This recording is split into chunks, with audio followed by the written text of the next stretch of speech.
latest news, game updates, insights, highlights, and everything Liberty Hockey. This is Rock the Rink, where Liberty Hockey lives.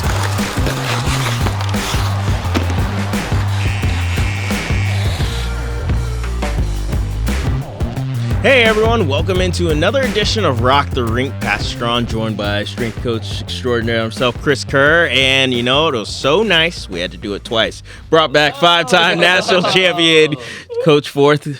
Thanks for joining us once again. Thanks for having me 2 weeks in a row. That's right. I feel honored. I know. Better be careful. It might be a thing. Yeah, I don't quite have the voice, but... Yeah. But let's get into it. Obviously, had a big weekend here, not only in the LIC, but a little bit of on-the-road action. But we'll kick things off, as always, with the men's Division I team. Guys, a very tight split for the Flames, winning 3-2 in a shootout, but unfortunately losing night 2 at 3-2 as well. Yeah, something we were really expecting with Maryville coming in of close games. Yeah. We kind of alluded to it last year of how it just seems to be this not 1-2 punch of teams at the top, but a bunch of teams that could come in and win big games at any time. So, we're both ranked up there, and any team could really come away with a split. And Maryville was as advertised. Well coached, disciplined at times, physical at times, and they put a lot of quality shots on net in big moments of the game. And, certain times kind of caught us flat-footed. And when you're playing great teams that have good moments like that, that's how you come away with a split. Yeah, I think the Maryville series was what we expected. I think I like Maryville's grit. I think they're a good team, and I like watching teams like that and seeing like what are the details that they bring to the game. And I thought they played a certain style of game for 2 times 60 minutes. And I thought they hung in there. They never got too high, too low, stayed disciplined, like Coach Kerr said. And again, just to be able to hold a high caliber team like Liberty, a top 4 team, to a 1-goal game in each, and then obviously the shootout. I think that speaks volumes to the parity of the league. I think it's not so much a top 4 or 5 league anymore. It's that top 10. Because as I saw on the weekend that Niagara stole 2 from the number 3 Bobcats at Ohio. So they won like 2-1 and then smoked them like 7-1. Yeah. So, you got to be ready every night. But I like this series.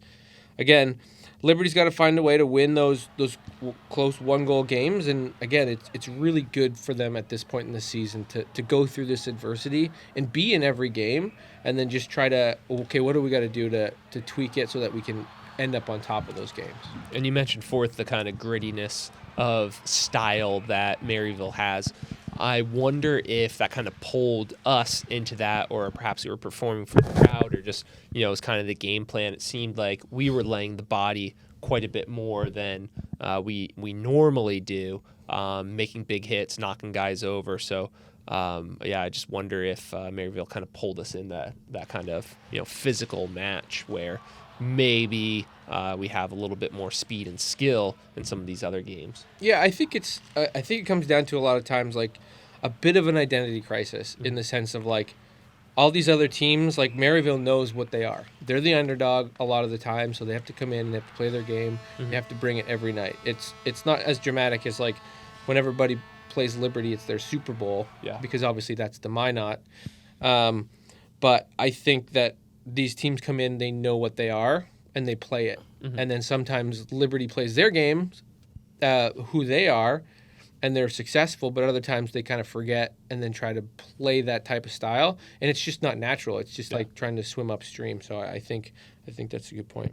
And question for you, Pat, when I'm watching the game, is this the first time we've seen the Hogan brothers on the bench, or have I just never noticed that before with John Hogan, head coach for the Maryville Saints, brother, joining him there? Oh, that's a good question. I'll be honest, I haven't noticed it either. So I'm not sure if he was there last year, but yeah, potentially might have been the first time we've seen the brotherly combo running in the Saints, but they could correct us if they watched this. So yeah, I was watching. I was like, man, those guys look a lot alike. And then later in the broadcast, I forget who mentioned it, and they're like, oh, the Hogan brothers on the bench there. So just interesting. Things you kind of notice.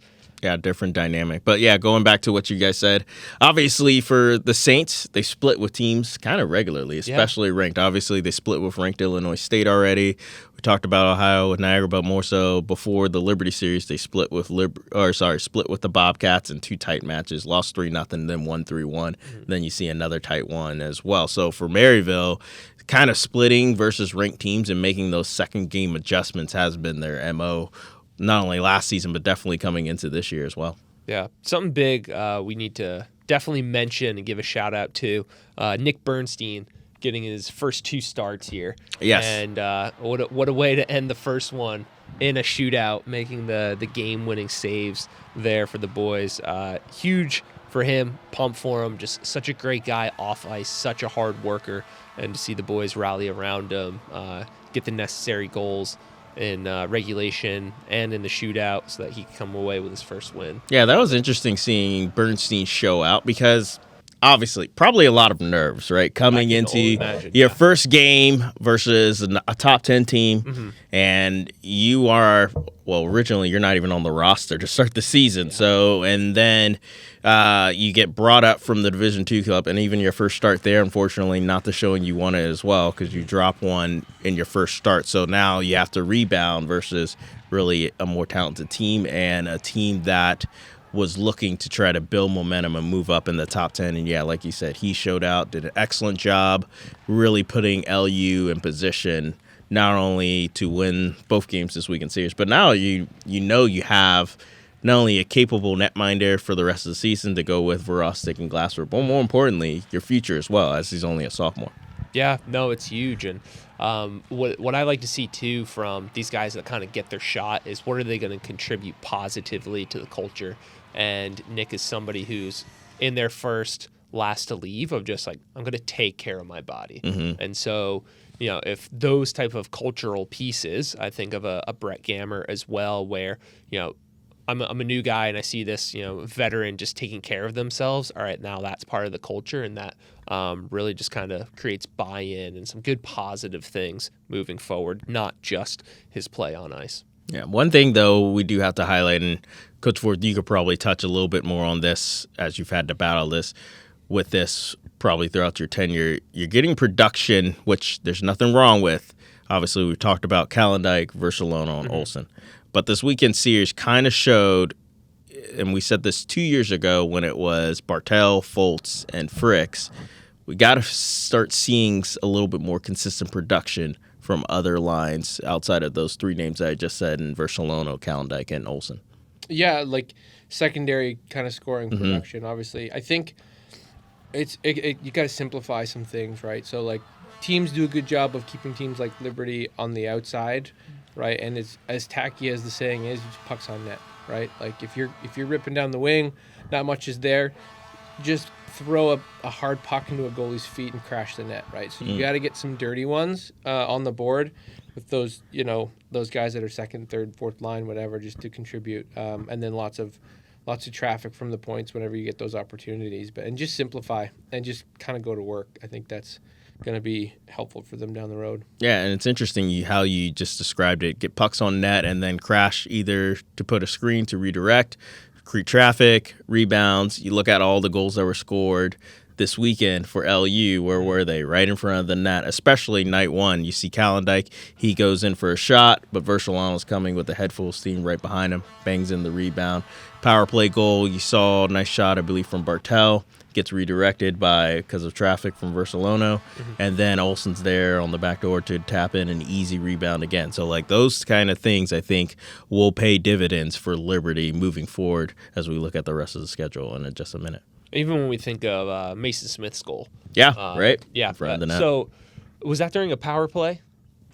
End of a power play. End of a power. Oh, that's right. Okay, power play was released, but it seemed like, all right, I don't know the hockey systems quite as well as you do, Coach Forth. Is there some sort of setup as you have your guy running point near the blue line and then 2 forward or whoever and then 2 right in front of the net? Yep. Seems to me like that's a phenomenal setup on the power play that I'd like to kind of see a little bit more often. Yeah, I think Coach Burt, he's in charge of the power play, and I think he's a good hockey mind. He's seen a lot of hockey, and he's played high-level hockey, and he's seen what's been successful. I think I think he's good to be able to like, okay, what type of players do we have? Not just, hey, here's what we're doing, and we're gonna do it. So just conform. So I think he can see like, okay, we have these guys with these assets that we can run this type of style. So, I think especially on the power play, if something's working, stick with it, and then go from there. But yeah, it's really cool to see them get some production on those special teams, which again in this league it's so important. Right. The higher level hockey, you can't take penalties. You got to kill them off, and then you just need to capitalize on those power play opportunities. Yeah, netting 2 power play goals this weekend, 1 in each game, and also I felt like Liberty last couple of weekends have been very disciplined, very limiting their time in the box, so that's been really exciting to see as well. But as we kind of look, it's about mid-semester now. Look at the review. Liberty 5-5-1 on the season, and I'm sure when you look at that record, you're like, "Ooh, 5-5-1, and they're a top 5 team, really?" But you got to take into account who's Liberty played so far, right? You've played the number 1 team 4 times. You've been to the number 2 team. At the time you played Delaware, they were ranked. You just played another top 10 team in Maryville, and then looking at the rest of the schedule, you have 3 ranked opponents coming in, including number 3 Ohio, Stony Brook, and Pitt. But talking to you guys more so because you guys are closer in the locker room, and I know you're with the team. Talk a little about the state of the morale of the team, because I'm sure the record's not exactly there where they will like it, but they have to be excited to see how well they've come so far this year with such a tough schedule. Yeah, and something I was kind of trying to preach at the start of the year as we were getting going was don't hit the panic button in any sort of way these first 8 to 10 games. Right. Because no matter what, I don't really care to be the best team in October. That's not important. That doesn't matter. I want to be a team that is on a trajectory of getting better week after week after week. And so I think that's kind of where we're heading. I think everyone's kind of bought into that. I won't lie, there were some conversations after the 4 Minot games of, hey, what about this? What about this? What about this? But it was just wait. Let's see how we feel next week. Let's get through another week of practice. Let's get another week of film under our belt. And so morale-wise, obviously, we always want to win every weekend, but we're in a good spot, and we could see things starting to come together, be it lines, be it who we're throwing out on different penalty kill power play units. So I personally, as somebody who's in the locker room, I feel very comfortable and pretty happy with where we're at right now. Yeah, and I think this past weekend, after knowing all week that you're going into the weekend without Hunter, and I think that speaks volumes of starting at the coaching staff down through the locker room of the guys that not panicking and just saying like, hey, this is what we do. Like, we know that Bernstein's going to be able to come in and help us win a game or two, and just trusting the pieces that you have to be successful. So I think that looks good, and like on the on ice product didn't look panicky. No, by any means. So it was still a really good product. I think that's a great message for the team of like, obviously Hunter, we're not going to kid ourselves, and like he's a huge backbone of this team, and but it's super valuable. But I think it just goes to show like they're a good team with or without Hunter. It's just obviously better to have them in the lineup. But I like where they're at. And as far as the rankings, they are definitely a top 4 or 5 team.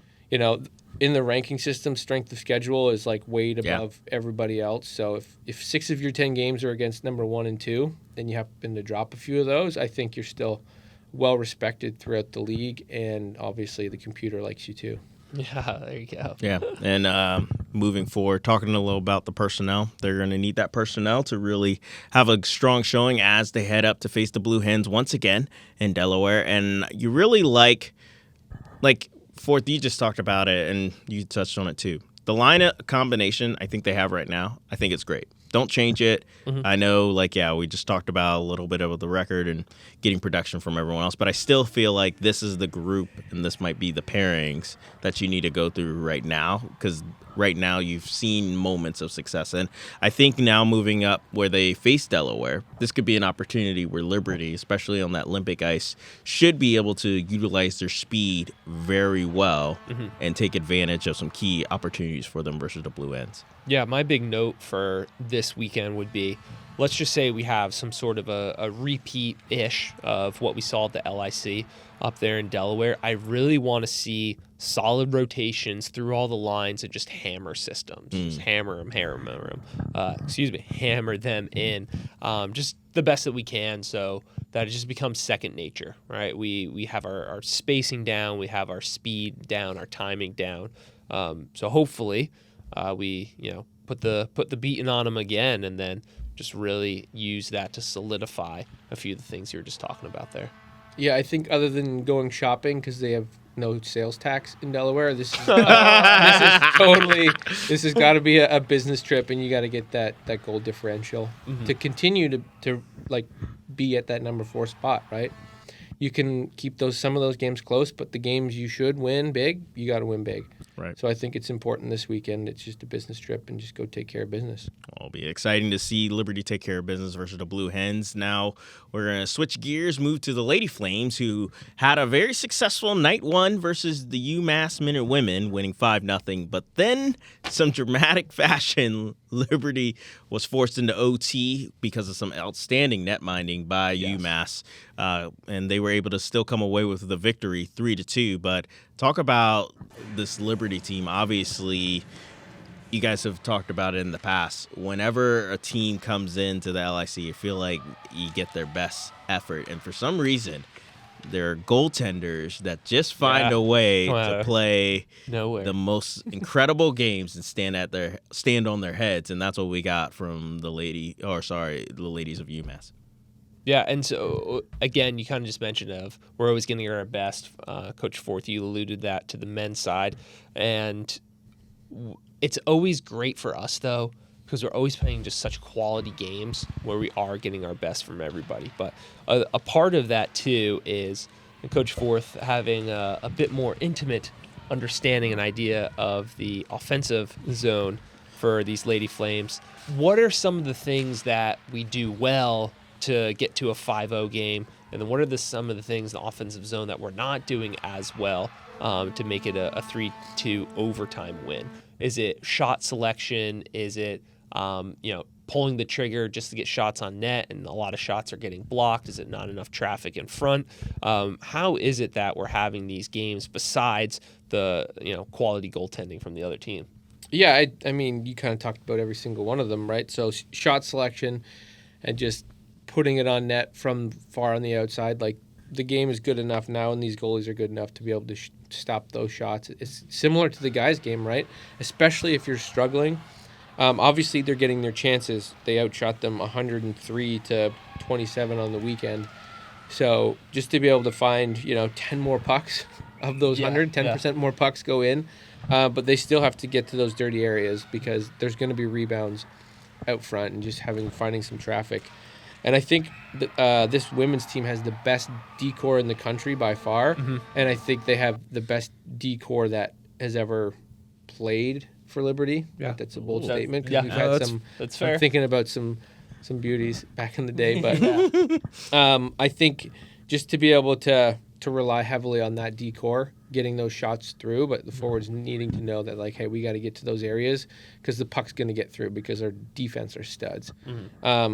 So, yeah, I again, no panicking, but shot selection, as you see, Britton Fussy with 5 goals on the weekend. Like, she's someone that just dials in her shot, knows her spots. She's a low glove, low blocker type of player, especially as she's getting the goalies moving laterally. So she's a shooter, right? So just having more of a killer instinct when you are shooting and picking your spots at the appropriate time. But overall, I thought the games were good. Again, the scores don't, especially that second game, doesn't represent the actual the style of game and play and the dominance that Liberty had. But really good weekend. Again, I don't know, Pat, looking at this, I know at Naples they voted on changing the way that they score it. So if you go to overtime, it counts as a tie. Whether you win or lose, it doesn't count as a loss. Because I think the reason why is there's teams that, if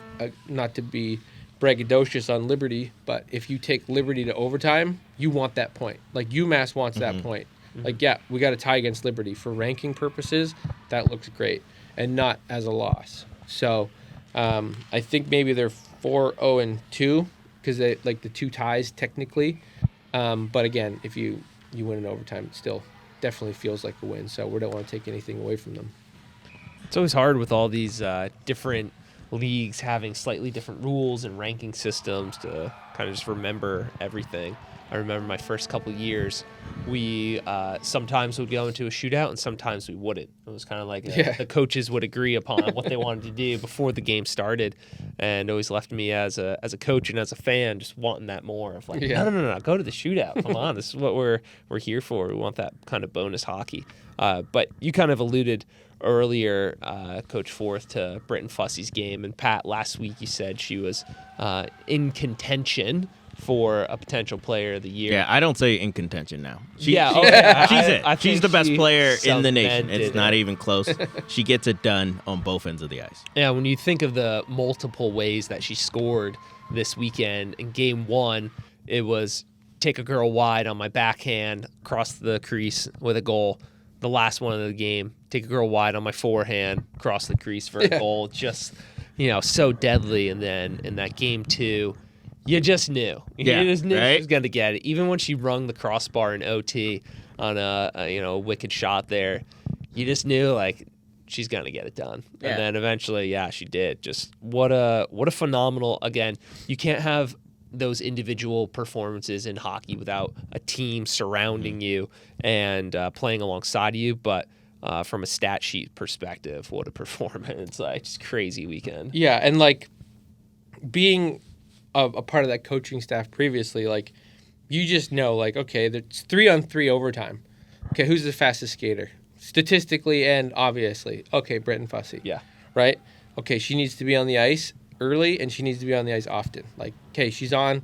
Okay, comes off for 30 seconds. Her battery's full. You go back out. Like, of a 5-minute overtime, she's got to play 3 minutes and 20 seconds, right? Yeah. You just got to know who your horses are, and I think that's maybe the adjustment they could have made first instead of the Minot series, right? She was on the ice first, she's on the ice third, and just making that difference.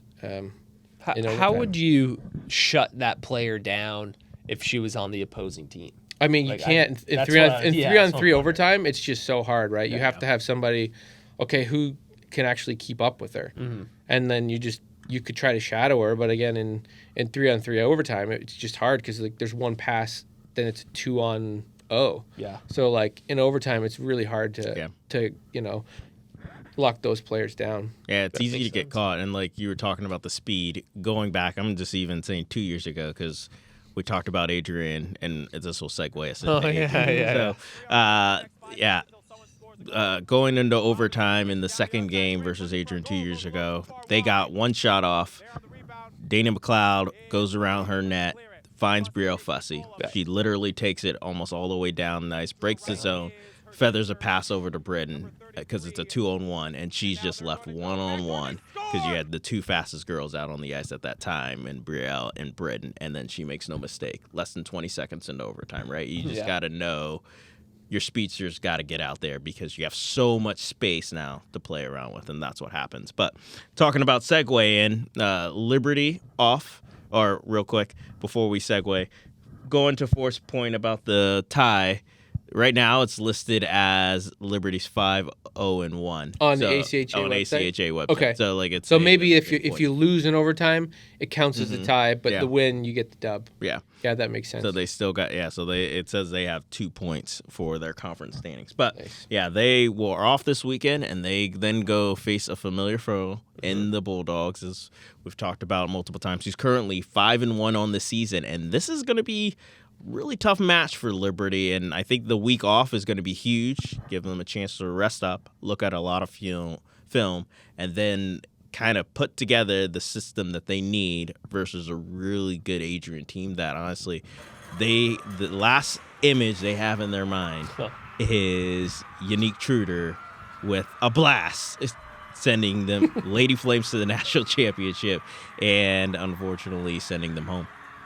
Yeah, it's wild if you think of it like that, and you kind of have that image in your mind. I don't know if Adrian's a team where they maybe talk about that. I'm sure there's a lot of those girls that are still on the team that want some retribution. But I know they brought in a couple new players this year, so they're going to look very similar as a team, and they're always hard to play against. Right. So I think they're a type of team that plays tough, and they're able to, again, their bread and butter is those dirty goals historically. So they're going to play tough. They're going to try to push you around, especially at home. They play a different style. Yeah, what is it about playing up at Adrian that makes it so tough? Like, it's both sides, guys and girls. Yeah. So it's the crowd. It's the clientele that comes to the games. It's what they serve above the benches. So there's a little bit like tackling field. Yeah, and it's also like people have access to the players above there, and they have some courage. Okay. So you can say some things and then dip out or whatever. But I think also, too, just the officiating at times is just different, right? So like their style of game, what they let go in the women's game or even in the guys' game is just different than, say, at Liberty. Or, if you're in Pennsylvania or on the West Coast, it's just, so. Different style of hockey up there in Michigan that the refs are kind of used to. But when I look at this weekend, if we date it back to March, both these teams will kind of have a target. We'll play Liberty and then Miami after on November 5th. But when you look at Adrian's schedule, they're putting up a lot of goals on teams. And so I'm very interested in the matchup of, you kind of alluded to it earlier, Coach Forth. I think we have the best D-core in the nation, including both of our goalies in Story and Keith. So kind of a high-powered offense that we're going up against. Some scores 9-0, 8-0, 7-1. What will it be like trying to slow down these Lady Bulldogs? So that's going to be a fun, interesting matchup to watch in next week as we're off this week. Yeah, that's a good point, Coach Kerr. Obviously, I think they've been scoring at an amazing clip. But, yeah, you've got to look at really their first game of ACHA play, and it was conference play too. Grand Valley found a way to win 1-0. Like, if I'm any team watching them, that's one of the games I'm definitely studying because I have to look at, okay, well, what is it? They got the favorable bounce to give them the one goal when he, I believe, had less than 10 shots. But, like, when then you have all the saves that they were able to have, figuring out what it is and kind of getting an idea of the shot selection that they like to go to, especially at home. Yeah, it's a great point. Looking at that game, the shots were 70-7, like you said, and 70. Wow. Yeah, it's wild. Like, okay, talking about shot selection and going to the net and getting some dirty goals. Like, hey, how about you go? But I think the thing that separated Liberty from Adrian since maybe 2018 is the exception when they had Dungy. Liberty's always had better goaltending, and so I think that's something that is in Liberty's advantage going into this matchup. Where like it's kind of like, okay, once we actually get through a high-powered Liberty team, they have the best goalies in the nation. Yeah. So it's kind of like I feel like it's a mental battle for a team like Adrian over anything. Like we can't beat these guys. Like they maybe have, I don't know, one win, maybe not even in the last 4 or 5 years. And like in March in Nationals in the semifinal game, you're up 4-1 with 2 minutes left in the second period, and you still can't do it. So like mentally, I think it's just like, what do we got to do? So it'll be interesting. I'm excited for it. I definitely will be watching. As a coach, not much to do in Adrian except for go to Tim Hortons and the ice rink. So we always circled that. That's a big road trip for the team to see where you're at against another top 4 team. And it's just, we love, as tough as the barn is, we love playing in that barn. Quick question on kind of really getting us on the inside.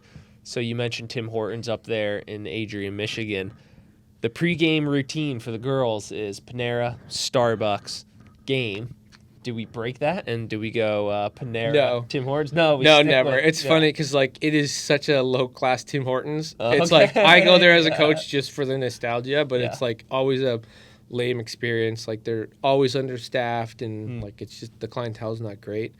But so yeah, we're Starbucks team. Let's not get that twisted. Okay. All right. That's good to know. Good to know. Yeah, it will be interesting. Obviously, that is a matchup of last year's Final Four, and I think a lot of eyes will be on the Lady Flames and the Lady Bulldogs when they take each other on. But then also a lot of other exciting matchups for the Lady Flames coming up here as they will host Maryville and then head out to Midland later this season. But with that said, we're going to segue now into our healthy part of this show, Kerr's Corner. Perfect. I like that, the healthy part. So I'm going to say this is sort of the third segment or installment of, let's just call it energy. And it all got started with seeing a bunch of crushed up energy drink cans and my dismay of athletes just pumping themselves full of artificial sugars, artificial sweeteners, and specifically the one in most energy drinks, sucralose. So we kind of talked last week as well, or last time, on sort of good energy or good sources of caffeine, but also with performance when we think about it and how we could be the best for the game.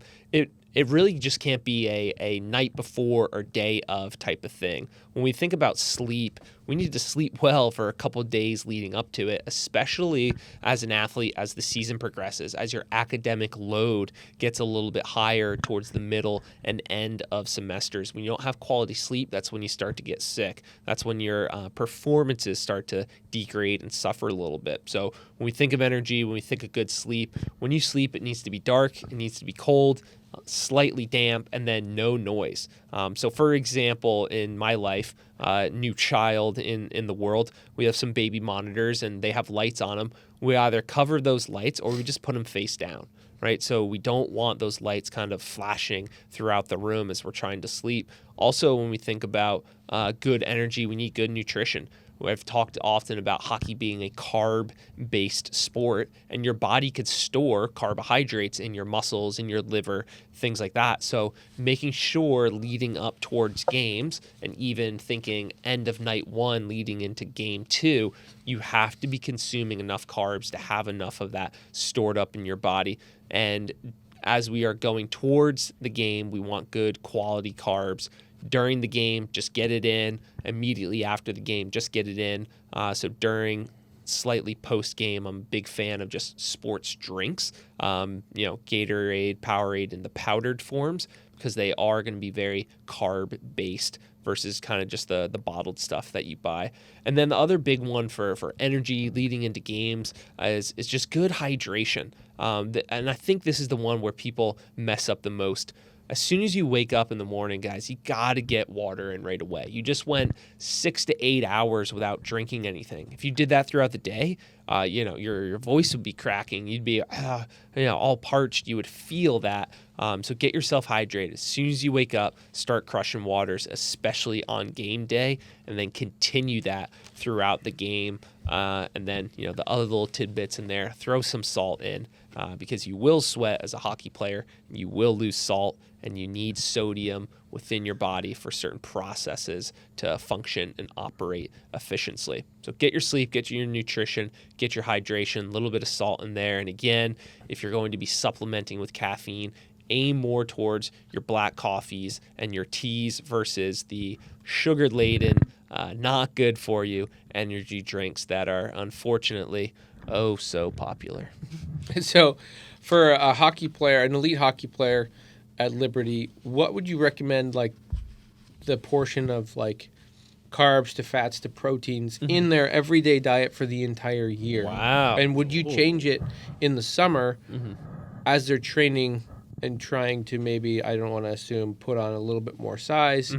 Would you change that in the summer, or would you keep it same year round? Yeah, that's a great question. So I'll try to keep it just simple as possible. Could be a big answer. Yeah, so Coach Forth is kind of asking a question based off of macronutrients, kind of the big ones. So if you look at any nutrition facts label on any food product here in the States, you'll see total fat, you'll see carbohydrates, and you'll see protein. So that's kind of what he's alluding to there.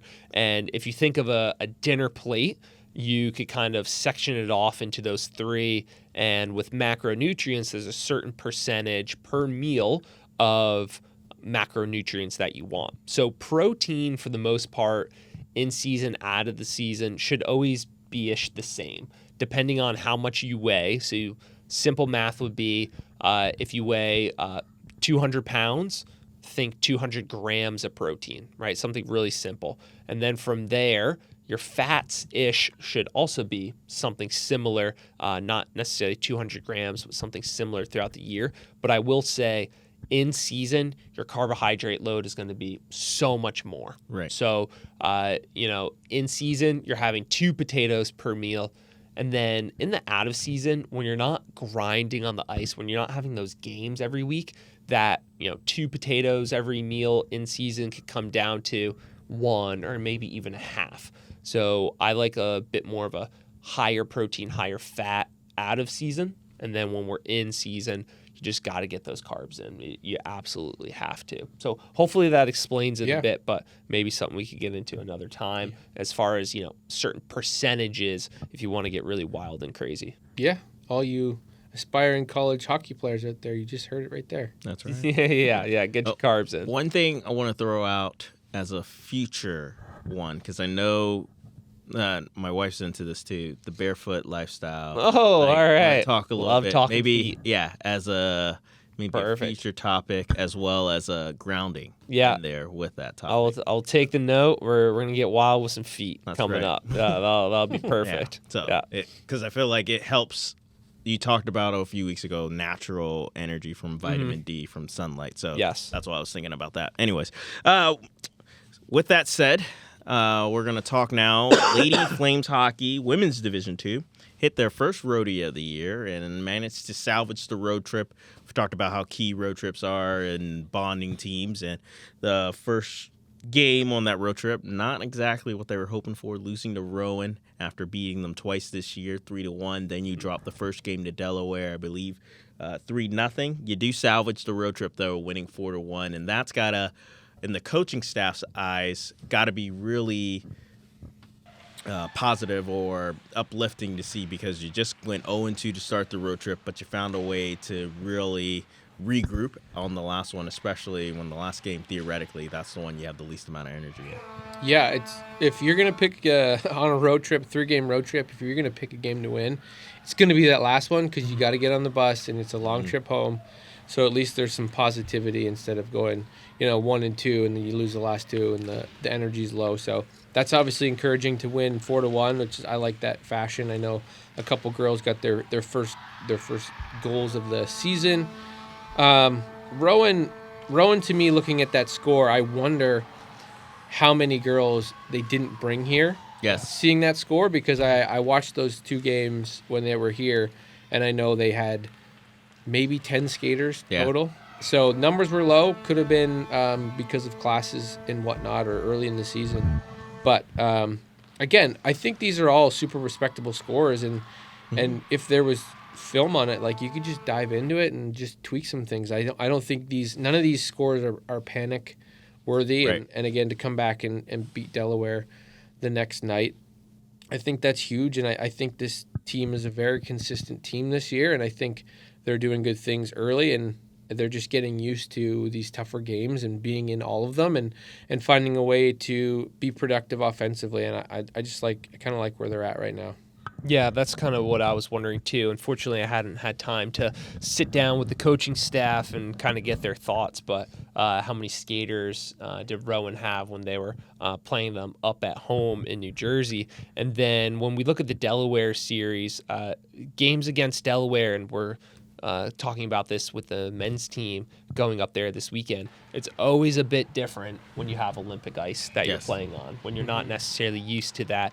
I've heard from the goalie's perspective, the timing, the spacing, the board banks are all just a little bit different. And so hopefully, losing game 1 like they did was just, kind of effect of like, oh, where are we? You lose position a little bit defensively, and that leads to a goal. But it seems like they were able to kind of turn that around. But as we really look ahead to the Lady Flames schedule, just this next weekend coming up, they're going to have another shot at Rowan, which is always exciting with them being kind of a top team. But also, too, they're going to have a lot of these kind of showcase 3-game series and 3-game weekends.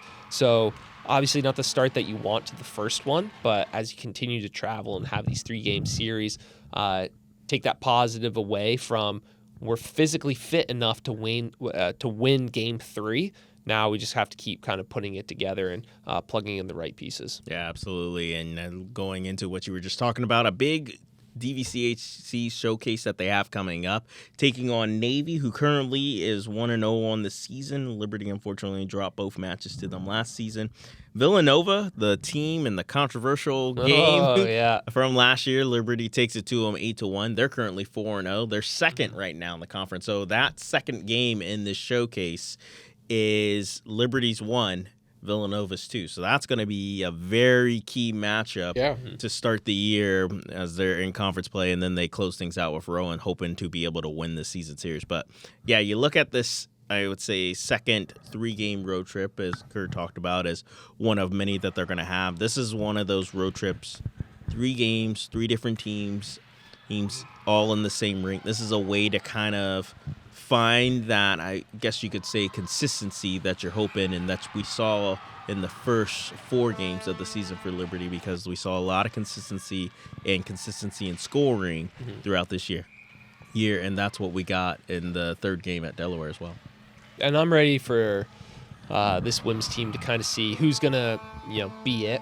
Right, we always talk about your kind of usual cast of characters with some of these teams, kind of their playmakers. So, all right, hey, second road trip, we've been here before. Second 3-game series, we've been here before. So, who's gonna, kind of start to elevate themselves on a pretty deep, talented team, be it returners or some of the rookies that Coach Leone has brought in. I think even just the girls listened to Coach Kerr's segment on health this week.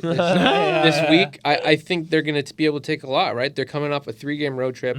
This week is going to be huge for them, right, as far as recovery. So, what they're doing in the gym, what they're doing on ice, but also, more importantly, what they're eating, how they're fueling themselves, and how much sleep they're going to get heading into this really, really tough second weekend in a row, right? So I think Navy, they're always kind of a mystery. They've always been good enough to be right there.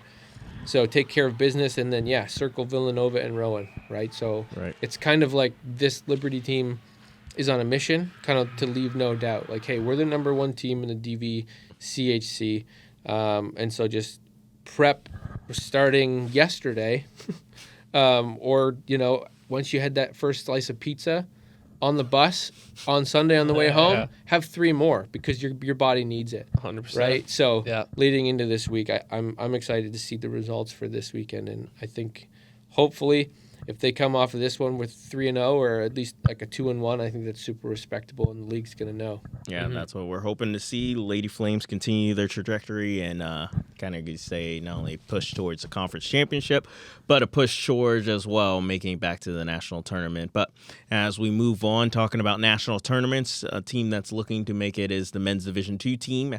And we said a team that had a lot of championship aspirations, unfortunately, hasn't gone according to the script, so to speak, as I think the team was hoping for. But now a great opportunity for them going against another team, I would say, as the defending champs, script hasn't gone that way, is UMass. And this is after being off last weekend, kind of a big stretch of games that the team is about to go into, and also a set of games, too, that we're hoping to see Liberty get back to their identity.